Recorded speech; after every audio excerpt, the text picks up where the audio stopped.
No velório do meu filho, o amante da esposa dele se inclinou e sussurrou no meu ouvido: Não se preocupe, velho. Vou gastar os milhões dele muito melhor do que ele jamais gastou. De repente, ouvi um som vindo de dentro do caixão que fez meu sangue congelar. Um riso abafado, curto, quase imperceptível, mas inconfundivelmente a risada de Milton. Eu sou Ricardo Fontes, e nunca imaginei que sobreviveria ao meu próprio filho. Aos 62 anos, eu sempre pensei que seria Milton quem estaria diante do meu túmulo, e não o contrário. Mas lá estava eu, em 18 de março de 2024, encarando um caixão de mogno que supostamente guardava o corpo do meu filho de 37 anos. A funerária em São Paulo cheirava a lírios e luto.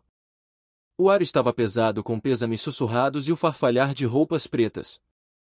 Eu estava na primeira fila, com as mãos tão apertadas que meus nós dos dedos estavam brancos. A esposa de Milton, Manuela, sentava-se ao meu lado, secando os olhos com um lenço que parecia mais um acessório de cena do que para lágrimas reais. 3 dias antes, recebi a ligação que destruiu meu mundo. Milton sofrerá um infarto fulminante em seu escritório na Avenida Faria Lima. Quando os paramédicos chegaram, era tarde demais. 37 anos, saudável como um touro, morto por uma parada cardíaca. O médico disse que acontece às vezes, especialmente com o estresse de gerenciar um império de negócios avaliado em reais 60 milhões de reais. Eu deveria estar devastado. Eu deveria estar em pedaços. Mas, parado ali, ouvindo o padre falar sobre descanso eterno e paz celestial, algo parecia errado. Não apenas o erro óbvio de enterrar um filho, mas algo mais, algo que eu não conseguia identificar. A lista de convidados era extensa.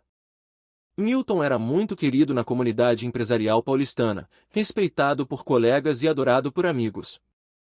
Pelo menos era nisso que eu sempre acreditara. Mas, enquanto observava as pessoas passarem pelo caixão oferecendo palavras vazias de conforto, comecei a notar detalhes. O luto de Manuela parecia calculado. Ela chorava nos momentos precisos, aceitava as condolências com a quantidade perfeita de dignidade e, de alguma forma, conseguia parecer devastadoramente linda em seu vestido preto de grife. Para uma mulher que acabará de perder o marido de 9 anos, ela parecia estranhamente composta. E então havia Diego Vasconcelos, o sócio de Milton e suposto amigo de Manuela. Ele estava parado no fundo da sala, com os olhos não no caixão, mas nela. Cada vez que Manuela se movia, o olhar dele a seguia. Quando ela falava com outros convidados, ele ouvia atentamente. Eu conhecia Diego há anos. Ele era o braço direito de Milton na empresa, o homem que cuidava da parte financeira enquanto meu filho focava nas operações. Um sujeito de fala mansa, cabelo impecável e ternos caros de corte italiano. Diego sempre me pareceu o tipo de homem que media tudo pelo seu valor potencial. O serviço se arrastava. As pessoas compartilhavam memórias de Milton que soavam ensaiadas, versões higienizadas de uma vida que eu sabia ser muito mais complexa. Meu filho era apaixonado, às vezes imprudente, mas ferozmente leal àqueles que amava. Quando chegou a hora da família se despedir, caminhei em direção ao caixão com pernas de chumbo. Milton parecia em paz, vestindo o terno azul marinho que eu lhe comprará para o dia do seu casamento. Seu rosto estava pálido, mas sereno. Inclinei-me e sussurrei: Vou sentir sua falta, filho. Sinto muito por não ter conseguido te proteger. Ao me afastar, Manuela se aproximou. Sua performance foi impecável. A viúva sofrendo ao se despedir do amado marido. Ela colocou uma única rosa branca sobre o peito dele e murmurou algo que não consegui ouvir. Foi então que Diego apareceu ao meu lado. Eu não tinha notado sua aproximação, mas de repente ele estava lá, perto o suficiente para que eu sentisse o cheiro de seu perfume caro. Ele se inclinou para o meu ouvido e o que disse em seguida mudou tudo. Não se preocupe, velho, ele sussurrou, a voz quase inaudível, mas pingando satisfação. Vou gastar os milhões dele muito melhor do que ele jamais gastou. As palavras me atingiram como um soco. Virei-me para encarar Diego, mas sua expressão era neutra, quase de tédio. Teria eu ouvido mal? O luto teria me causado alucinações? Mas então, o impossível aconteceu. De dentro do caixão, veio aquele riso abafado de Milton.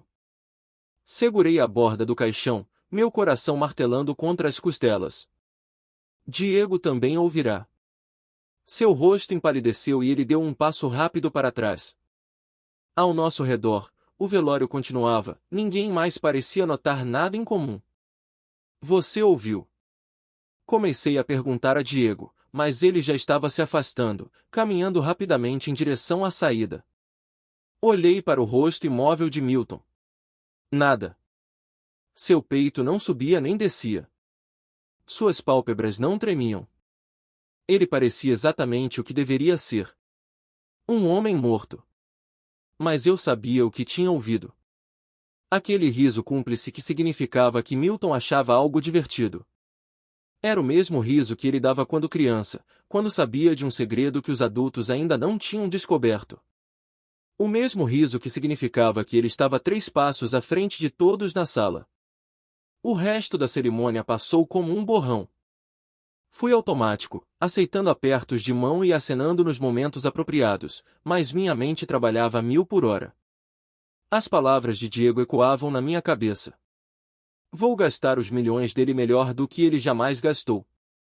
O que isso significava?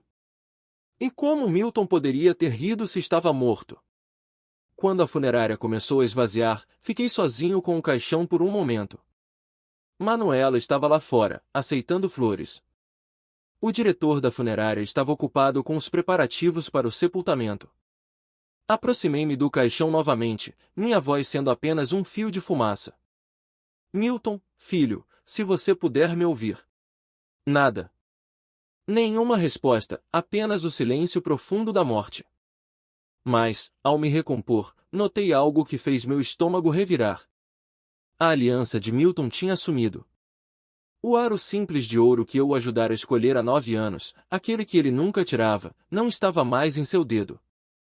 Olhei em volta, frenético, pensando se teria sido removida por algum motivo técnico da funerária. Mas, geralmente, as alianças são deixadas com os falecidos como parte de sua dignidade final. Onde estava o anel? O caminho para casa foi uma tortura. Cada semáforo parecia durar uma eternidade. Eu repassava os eventos. O sussurro cruel de Diego, o riso impossível de Milton, a aliança desaparecida. Nada fazia sentido individualmente, mas juntos pintavam um quadro que eu não estava pronto para aceitar. Minha casa no Jardim Europa parecia enorme e vazia quando entrei. Morava sozinho desde que minha esposa, Sarah, falecera há 8 anos, mas nunca o silêncio pesara tanto. Servi-me de uma dose generosa de cachaça envelhecida e sentei-me na poltrona, encarando as fotos. Milton na formatura da USP, Milton e Manuela no casamento, Milton no último Natal. O telefone tocou. Era Manuela, com a voz suave e fragilizada. Ricardo, eu só queria agradecer por hoje. Milton teria ficado orgulhoso da cerimônia. Eu sei que é difícil, mas precisamos falar sobre os trâmites. O advogado quer se reunir conosco na semana que vem para tratar do testamento e da empresa. O Diego acha que deveríamos. O Diego acha?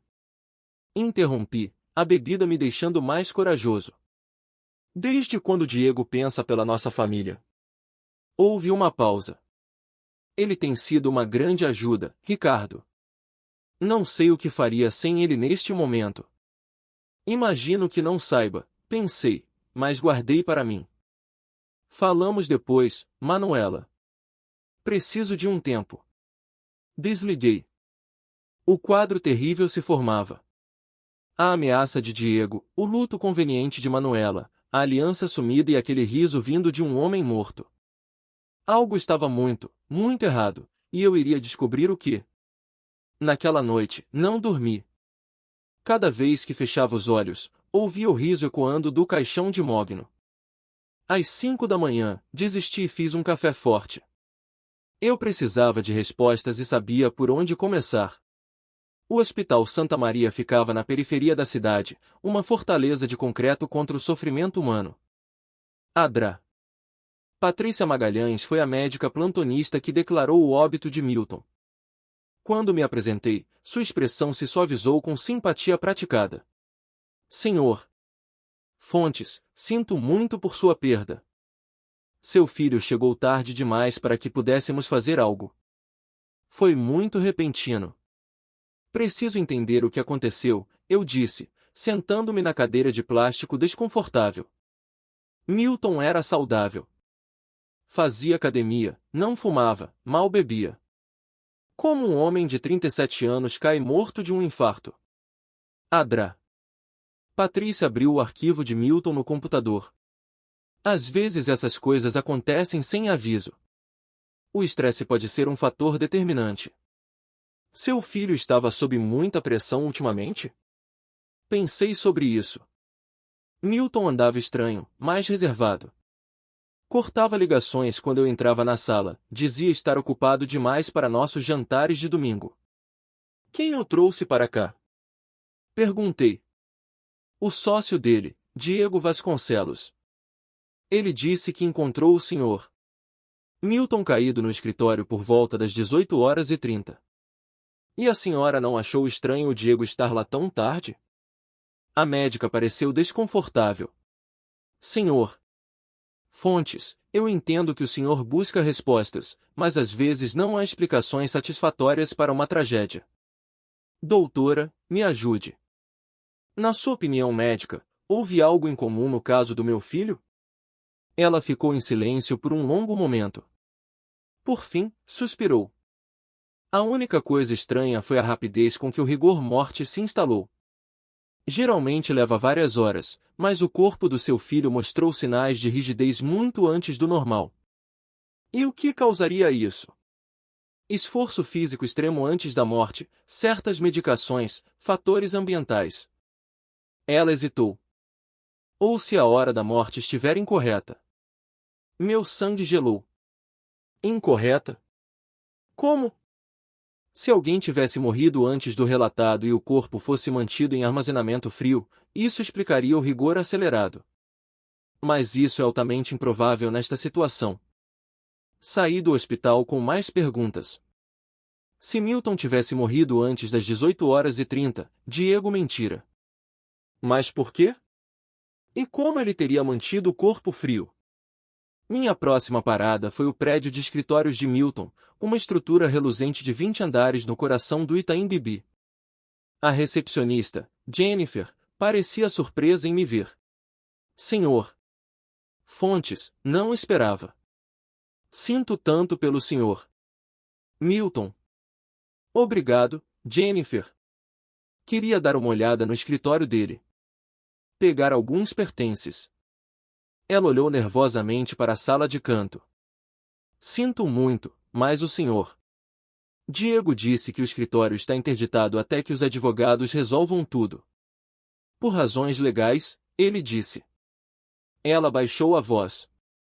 Entre nós, ele tem agido de forma estranha desde que aconteceu. Ele tem vindo aqui toda noite, mexendo em arquivos, fazendo ligações. Ontem mesmo ele ficou até quase meia-noite.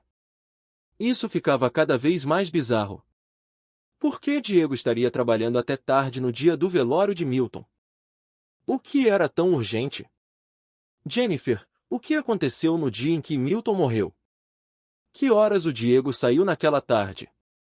Ela pensou por um momento. Aí é que está. O senhor Diego estava aqui quando eu saí às 17 horas, mas ele disse que já estava indo embora também. Parecia com pressa para chegar a algum lugar. Então Diego mentira sobre a linha do tempo. Se ele saiu às 17 horas, mas afirmou ter encontrado o corpo às 18h30, onde ele esteve durante aquela hora e meia? Antes que eu pudesse perguntar mais, o elevador se abriu e o próprio Diego apareceu. Ricardo? Ele parecia genuinamente surpreso. O que faz aqui? Vim buscar algumas coisas do Milton, eu disse, observando cada músculo do rosto dele. Claro, claro. Mas os advogados me aconselharam a manter o escritório selado por enquanto. Responsabilidade legal, você entende.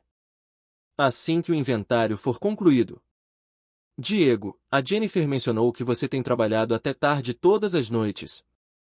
O momento parece estranho. Sua mandíbula travou imperceptivelmente. Alguém tem que manter a empresa rodando. Milton iria querer isso. E você estava aqui na noite em que ele morreu? Já dei meu depoimento. Milton passou mal por volta das 18h30. Eu o encontrei e liguei para o SAMU imediatamente, sua voz assumiu um tom defensivo. Mas a Jennifer disse que você saiu às 17 horas. O rosto de Diego ficou vermelho. A Jennifer deve estar confusa. Tem sido um tempo traumático para todos. Ele se desculpou e desapareceu no escritório de Milton, fechando a porta com firmeza. Consegui vislumbrar pilhas de papéis e o que parecia ser um cofre aberto no canto. Ao descer pelo elevador, as peças começavam a formar um quebra-cabeça. Diego mentindo, o corpo gelado, a aliança sumida, ele mexendo em arquivos à noite. Se eu estivesse certo, a morte de Milton não fora a tragédia súbita que todos acreditavam. Meu telefone tocou. Era Manuela, e sua voz estava tensa. Ricardo, precisamos conversar. Pode vir aqui em casa hoje à noite? Há algo importante sobre o Milton que eu preciso te contar. Meu batimento cardíaco disparou. Acho que você precisa saber a verdade. A verdade. Finalmente alguém estava pronto para abrir o jogo. Mas, ao caminhar para o meu carro, não consegui afastar o pressentimento de que a verdade seria pior do que qualquer coisa que eu pudesse imaginar. Porque, se Milton estivesse realmente agindo de forma estranha e guardando segredos, talvez sua morte não fosse um acaso. Talvez alguém quisesse meu filho morto, e esse alguém estava se preparando para herdar tudo o que ele construiu. Havia algo que Diego ainda não sabia. Algo que eu estava começando a entender. Homens mortos não riem.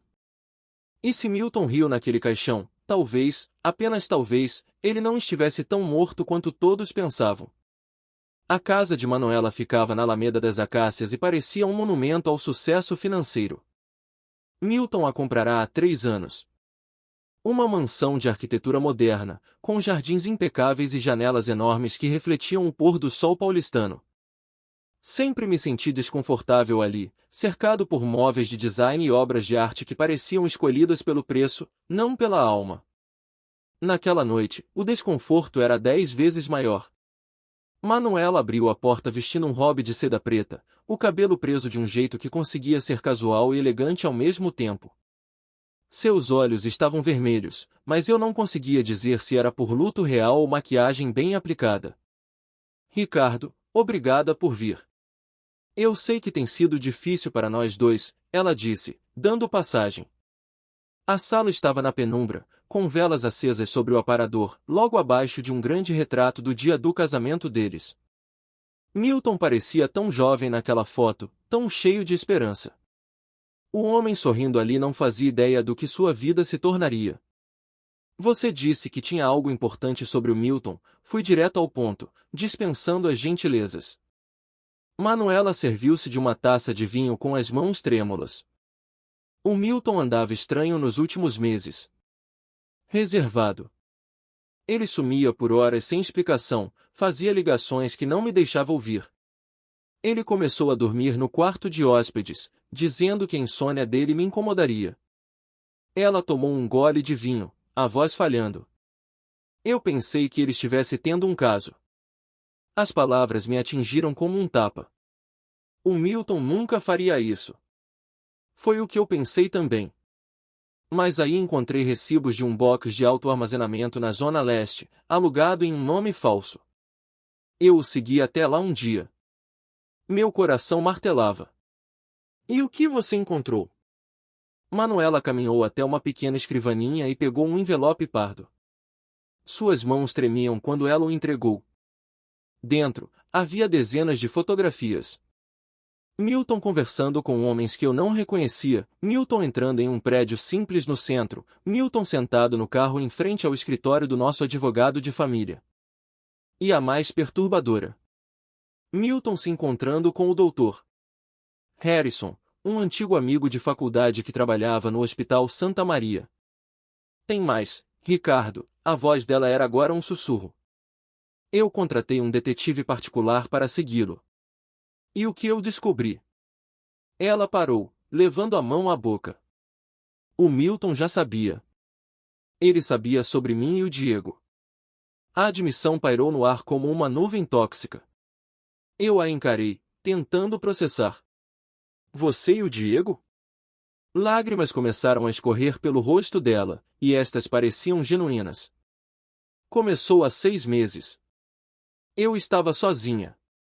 O Milton só trabalhava e o Diego estava sempre por perto. Ele me fazia sentir especial. Eu nunca quis que acontecesse. Mas o Milton descobriu. O detetive que eu contratei descobriu que o Milton já tinha contratado outro detetive para me seguir primeiro.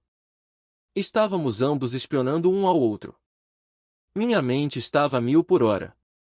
Se Milton sabia do caso, então o sussurro de Diego no velório ganhava um significado inteiramente novo. Mas ainda faltava a pergunta principal. Manuela, como o Milton morreu? Realmente? Ela me olhou com olhos cheios de medo. É justamente isso, Ricardo. Eu não acho que ele morreu. O quarto pareceu girar. O quê? Na noite em que ele supostamente morreu, eu estava com o Diego no apartamento dele. Temos álibis um para o outro. Mas o Milton estava planejando algo.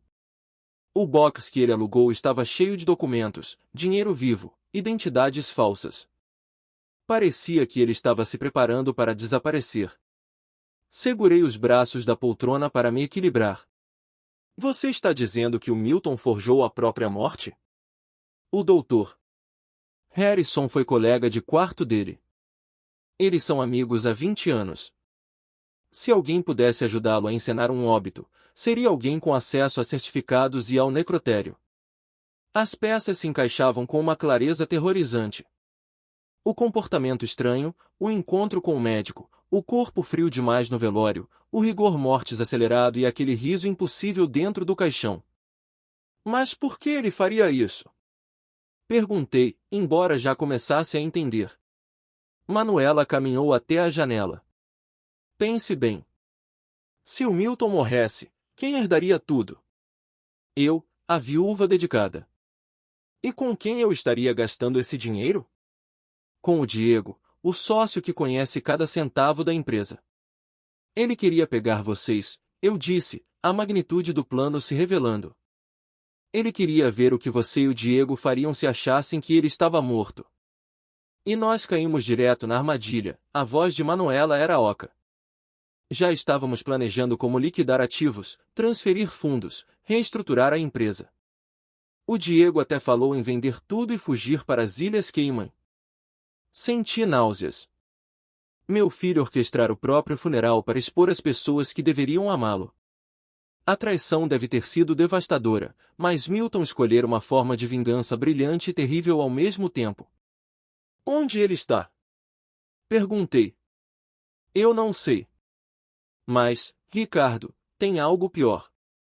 O Diego não quer apenas o dinheiro. Ele quer garantir que o Milton nunca mais volte. Ele está pesquisando como declarar a morte presumida o mais rápido possível e tem feito perguntas sobre você também. Sobre sua saúde, suas finanças, se você tem um testamento. O Diego vê você como o único obstáculo para o controle total do patrimônio. Um novo horror me atingiu. Ele quer se livrar de mim também. Eu acho que ele estava planejando um acidente para você. Eu me levantei. Temos que encontrá-lo. Temos que avisar o Milton que o Diego é perigoso. Tem mais uma coisa, Manuela tirou uma pequena chave da gaveta. Encontrei isso escondido no escritório dele aqui em casa. Acho que é do box na Zona Leste. Peguei a chave, minhas mãos vibrando. Manuela escreveu o endereço em um papel. Ricardo, e se estivermos errados? E se ele estiver realmente morto e estarmos apenas criando teorias porque não aceitamos a perda? Pensei naquele riso que ouvi no velório. Então saberemos com certeza. Mas se ele estiver vivo e em perigo, somos os únicos que podem ajudá-lo. Dirigi em direção ao depósito de boxes, na periferia industrial. Minha mente disparava. Por que Milton não me contatou? Há quanto tempo ele planejava isso? E qual era o objetivo final? O local estava quase deserto às 22 horas. O box número 73 ficava na última fileira. Minhas mãos tremiam ao inserir a chave.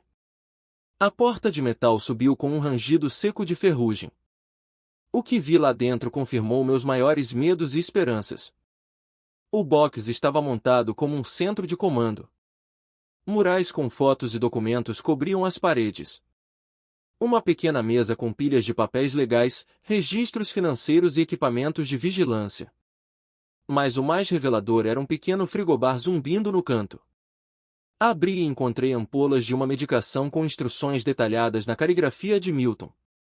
O rótulo dizia: agente de paralisia temporária simula sintomas de parada cardíaca.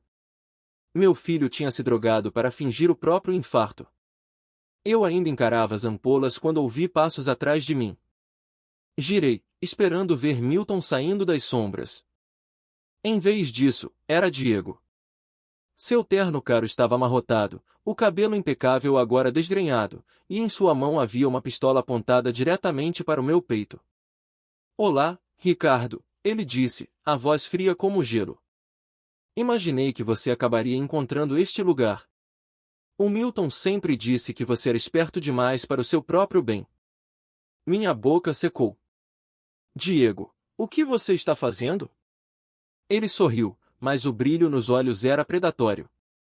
O mesmo que você. Buscando respostas sobre o nosso querido e falecido Milton. A diferença é que eu já encontrei o que procurava. Provas de que seu filho é um homem muito inteligente e perigoso, que precisa ser parado antes que arruine tudo. O dedo de Diego se moveu para o gatilho. A pergunta é, Ricardo, você vai me ajudar a encontrá-lo ou vai ser apenas mais um problema que eu terei que resolver aqui mesmo? Olhei nos olhos de Diego e vi algo que me gelou a alma. Não era mais apenas sobre dinheiro.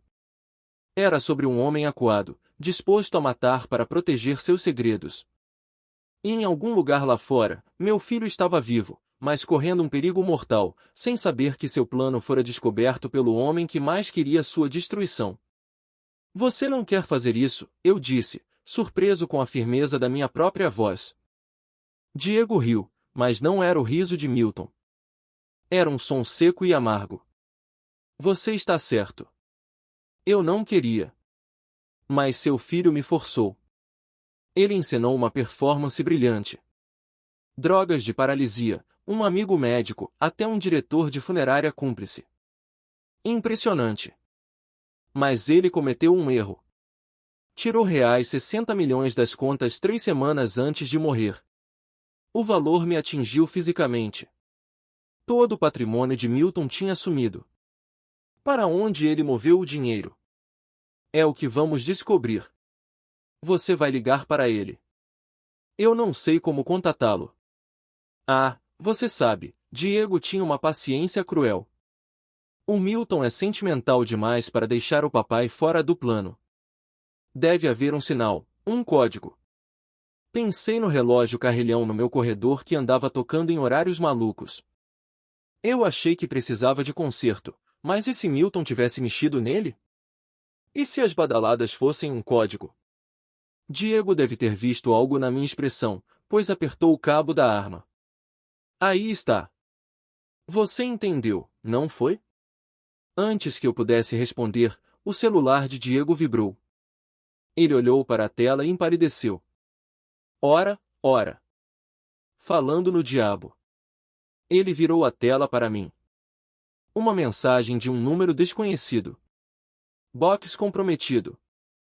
Mova-se para o local de apoio. O pacote está seguro. Milton? Perguntei. Diego assentiu, olhando em volta com suspeita, como se houvesse câmeras nas sombras. Foi então que notei uma pequena luz vermelha piscando perto do teto. Milton estava gravando tudo. Ele sabia que estávamos ali. Ele está vindo, eu disse, mas para mim mesmo. Sim, ele está. E quando chegar, você vai convencê-lo a transferir os 60 milhões de volta para onde pertencem. Em troca, eu não estouro sua cabeça. A frieza de Diego era absoluta. Aquilo não era um crime de impulso, era um plano de assassinato por lucro. E a Manuela? Perguntei. Ela já sabe da verdade. A Manuela fará o que eu mandar. Ela está suja demais para ir à polícia e com medo demais para me enfrentar. Além disso, ela não sabe sobre a arma. Um novo horror surgiu. Você vai matá-la também. Eventualmente. Não pode haver pontas soltas. Diego olhou para o relógio. Mas primeiro as coisas importantes. Seu filho deve chegar a qualquer momento. Como se invocado, o som de um motor ecoou do lado de fora.